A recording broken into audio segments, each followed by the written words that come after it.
하나님의 음성을 듣는 법. 오늘은 챕터 다섯 번째, 하나님과의 대화 내용을 결정하는 요소에 대해서 살펴보도록 하겠습니다. 기도하겠습니다.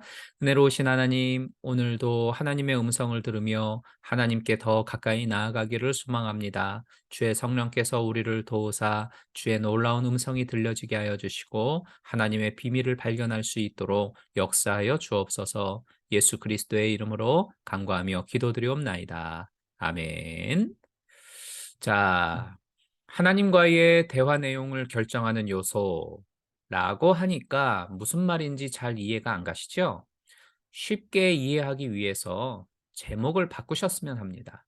하나님과의 대화 내용을 결정하는 요소가 아니라 하나님과의 대화 품질을 결정하는 요소, 이렇게 수정하십시오. 그러면 챕터 이 다섯 번째의 내용 이해가 훨씬 수월하실 겁니다.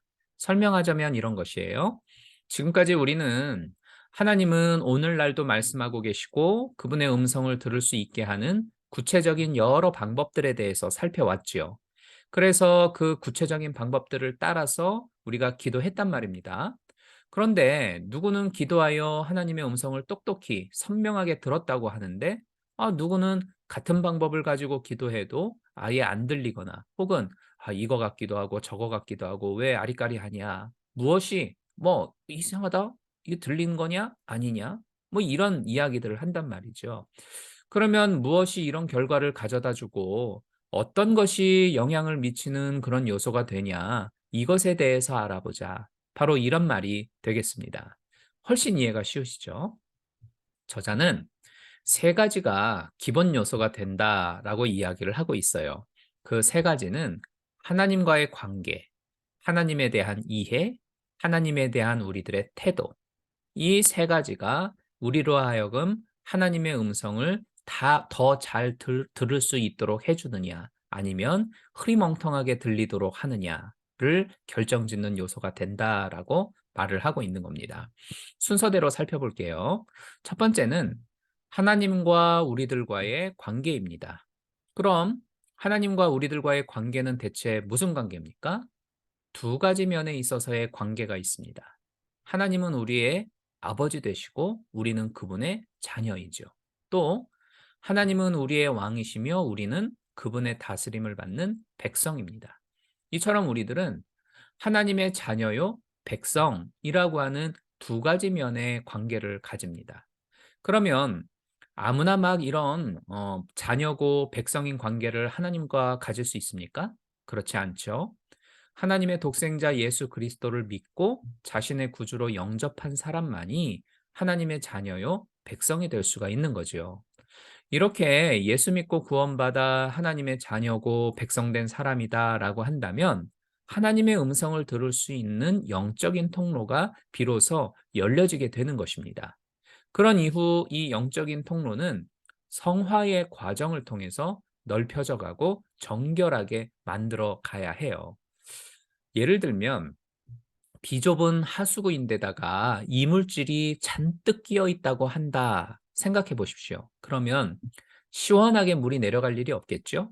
마찬가지로 하나님과 연결되어진 이 영적 통로는 넓혀가고 정결하게 해가야 더 잘 하나님의 음성을 들을 수가 있는 법인데 이것을 가능하게 해주는 것이 바로 성화입니다. 이 성화라고 하는 것은 쉽게 말해서 어제보다는 오늘이 더 하나님의 자녀답게 살고 오늘보다는 내일이 더 하나님의 백성답게 살아가는 사람으로 변화되어 가는 것. 이것을 성화라고 이야기를 해요. 생각과 마음 먹는 것에 있어서, 말하는 것과 행동하는 모든 것에 있어서 하루하루가 다르게 점점 더 예수님 닮아가는 과정, 이것을 성화라고 이야기합니다. 예수 믿고 구원받았다고 한다면 여러 사람들 사이에서의 큰 차이는 없을 거예요. 무슨 말이냐면 길동이도 예수 믿고 구원받았고 철수도 예수 믿고 구원받았고 나도 예수 믿고 구원받았다라고 한다면 하나님 자녀되고 백성 되었다는 면에서는 다 똑같죠. 그러나 성화의 차원에서 볼 때에는 똑같을 수가 없습니다. 길동이는 무늬만 예수 믿는 사람일 수 있고 철수는 말하는 거 보면 쟤 진짜 예수 믿는 사람 맞나 싶을 정도이고 여러분 같은 성도들은 예수님 닮으면서 애를 쓰고 사시잖아요. 그러니까 이렇게 정도의 차이라고 하는 게 사람마다, 성도들마다 이 성도의 과정에 차이라는 게 있습니다. 정도의 차이가 있죠. 이 성화의 과정에는 분명히 이런 정도의 차이가 존재해요. 따라서 구원받은 하나님의 자녀, 백성이라고 하는 그 관계에 있다 할지라도 기도했다고 하나님의 음성이 모두에게 명확히 들려지는 게 아니라 성화의 정도에 따라서 영향이 미쳐진다라는 것입니다. 두 번째는 하나님에 대한 이해예요. 내가 가지고 있는 하나님에 대한 인식, 하나님을 어떤 분으로 생각하고 있느냐, 나는 하나님에 대한 이미지를 어떻게 가지고 있느냐, 이거에 따라서 하나님의 응답에 영향이 간다라는 것인데, 찰스 스탠리는 7가지 사항을 제시하고 있어요. 첫 번째는 당신은 하나님을 나의 실수나 실패에도 불구하고 포용해주는 사랑의 아버지로 생각하십니까? 아니면 높은 기준을 정해놓고 강요하면서 실수하고 실패할 시 가차없이 벌을 주는 엄한 아버지로 생각하느냐? 이 부분이죠. 하나님은 무엇보다도 사랑의 하나님이심을 깨닫고 이해해야 주님의 음성을 선명히 들을 수가 있습니다. 두 번째는 하나님을 친밀한 친구로 이해하느냐 아니면 거리가 먼 친구로 이해하느냐입니다. 성경에서 친밀하다라고 하는 건 속에 있는 것까지 다 까발려도 괜찮은 사이를 친밀하다고 이야기를 해요. 여러분에게 친밀한 친구가 있다고 한번 가정을 해보십시오. 그러면 그 친밀한 친구한테는 내 속사정의 여러 것들을 허심탄회하게 이야기하실 겁니다. 하나님에게도 이와 마찬가지라는 것이죠. 다 까발려도 괜찮은 친밀한 친구처럼 하나님을 이해하여 기도해야 한다라는 겁니다. 그러할 때에 선명한 주의 음성을 들을 수가 있는 것이죠. 세 번째는 하나님을 인내심이 많은 스승으로 이해하느냐 아니면 용납하지 않는 스승으로 이해하느냐입니다. 하나님은 나의 실수를 비판적으로 평가하지 않으시고 실수를 만회하실 때까지 기다려주는 분이시죠. 또한 실패했다고 곧장 내쳐버리는 그런 매몰찬 분이 아니라 실패를 딛고 일어설 수 있도록 기다려주시고 기회를 주시는 긍휼의 하나님이십니다. 그 다음에 네 번째, 하나님은 친절한 안내자이냐 아니면 성마른 안내자로 이해하느냐. 다섯 번째, 이해심 많은 상담자인가 민감하지 못한 상담자로 이해하는가. 이 내용들은 세 번째, 하나님을 인내심이 많은 스승으로 이해하는가 아니면 용납하지 않는 스승으로 이해하는가. 이것과 이제 매우 유사하니까 참조하시기를 바래요. 그리고 여섯 번째는 하나님은 관대한 공급자이신가 아니면 인색한 공급자로 이해하는가입니다. 하나님은 우리에게 복을 주시되 30배, 60배, 100배의 그 이상의 것으로 주시기를 기뻐하시는 분입니다. 시편 81편 10절을 보면 나는 너를 애굽 땅에서 인도하여 낸 여호와 내 하나님이니 내 입을 크게 열라 내가 채우리라 이렇게 말씀을 하셨어요. 이 말씀처럼 하나님께 기도로 구하시되 째째하게 구하지 마시고 크게, 넓게, 깊게 구하고 마음껏 구하십시오. 채워주겠노라고 약속하시는 하나님의 음성을 똑똑히 들으실 수 있을 줄로 믿습니다. 마지막 7번째는 하나님을 신실한 지지자로 여기느냐 아니면 변덕스러운 지지자로 이해하느냐입니다. 우리와 하나님 사이는 쓰면 뱉고 달면 삼키는 식의 세상 인간관계 같은 것이 아니죠. 우리는 하나님에게 있어서 자녀요, 백성된 관계입니다. 그렇기 때문에 하나님은 어떠한 상황에서도 항상 곁에 계시고 나를 인도해 주십니다. 이 사실을 확실히 이해하고 기억하시기를 바래요. 하나님과의 대화 품질을 결정하는 3가지 요소 가운데에 이제 세 번째는 하나님에 대한 우리들의 태도예요. 하나님이 주시는 음성에 순종하는가? 하나님이 내게 가장 좋은 것을 주실 것이다 라고 신뢰하는가? 따라서 설령 내 마음에 들지 않는 응답이 주어졌다 할지라도 그것에 순종하고 주님을 신뢰하면서 감사할 수 있는가? 이 3가지, 순종하는가, 신뢰하는가, 감사하는가. 이 3가지가 하나님의 음성을 선명히 들리게끔 하는 우리들의 태도입니다. 끝으로 죄에 대한 문제를 빼놓고 가서는 안 되겠지요. 이 죄라고 하는 것은 하나님과 우리 사이를 가로막는 최종 빌런, 최고의 악당입니다. 하나님의 음성을 듣고자 한다면, 그리고 더 또렷이 듣고자 원한다면 이 죄의 문제는 반드시 청산되어야만 합니다.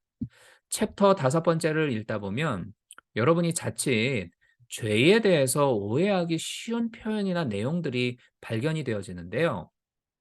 94페이지를 보면 이런 표현이 나와요.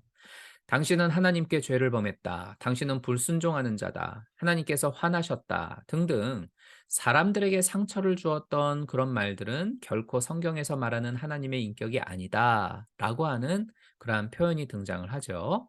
또 95페이지 윗부분에서 보면 우리가 하나님께 불순종할 때에 하나님은 화를 내시는 것이 아니라 마음으로 슬퍼하신다라는 표현이 나옵니다. 이 두 군데의 표현은 하나님은 인간의 죄에 대해서 매우 관대하고 무조건적으로 용서하는 분으로 오해하기가 쉽게 그렇게 쓰여져 있어요. 근데 정말 성경에는 죄에 대해 분노하는 하나님이 등장하지 않나요? 인간의 죄에 대해서 지적하는 하나님이 나타나지를 않습니까? 그렇지 않습니다. 예를 들어서 예레미야 44장 23절을 보면 너희가 분향하여 여호와께 범죄하였으며 여호와의 목소리를 순종하지 아니하고 여호와의 율법과 법규와 여러 증거대로 행하지 아니하였으므로 이 재난이 오늘과 같이 너희에게 일어났느니라 라고 하는 예레미야의 선지자 말씀이 나와요. 예레미야 선지자. 가만 보면 선지자들은 백성들에게 말씀을 하나님으로부터 들어서 전달을 할 때에 선지자들이 전달한 하나님의 메시지는 너희는 나에게 범죄하였다. 당신들은 하나님의 말씀에 불순종하고 있습니다. 라는 그러한 메시지가 거의 대부분이었어요. 또 신명기 9장 18절을 보면 너희가 여호와의 목전에 악을 행하여 그를 경노하게 하여 크게 죄를 지었다라고 표현을 하고 있죠. 하나님을 경노하게 하고 큰 죄를 너희가 지었다라고 모세가 이야기를 하고 있습니다. 또 이사야서 57장 17절 그의 탐심의 죄악으로 말미암아 내가 노하여 여기서의 나는 하나님을 말합니다. 하나님이 지금 말씀하는 거거든요. 내가 노하여 그를 쳤으며 화가 나서 그들을 죄로 인하여 쳤다라고 표현을 하고 있죠. 또 내 얼굴을 가리고 노하였으나 그가 아직도 패역하여 자기 마음의 길로 걸어가도다 라는 말씀처럼 인간의 죄에 대해서 경노하시고 그것에 대해 징벌하시는 하나님이 등장을 하고 있어요.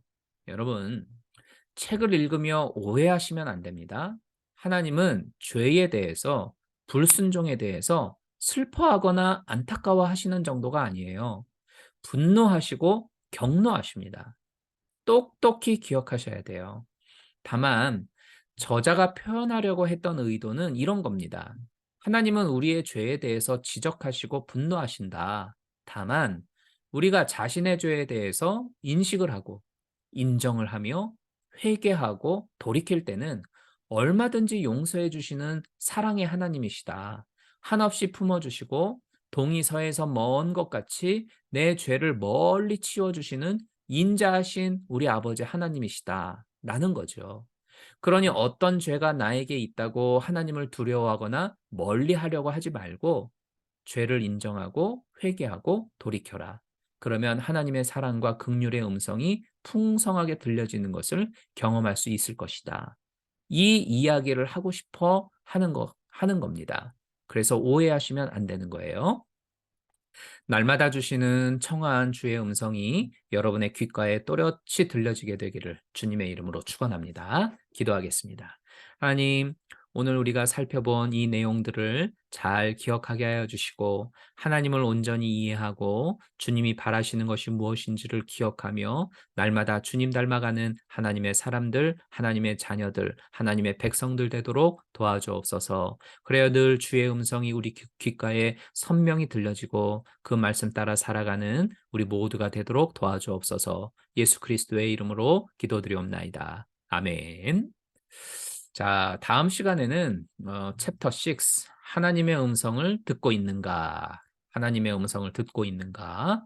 이것으로 함께 은혜 나누도록 하겠습니다. 오늘도 좋은 하루 되세요. 샬롬.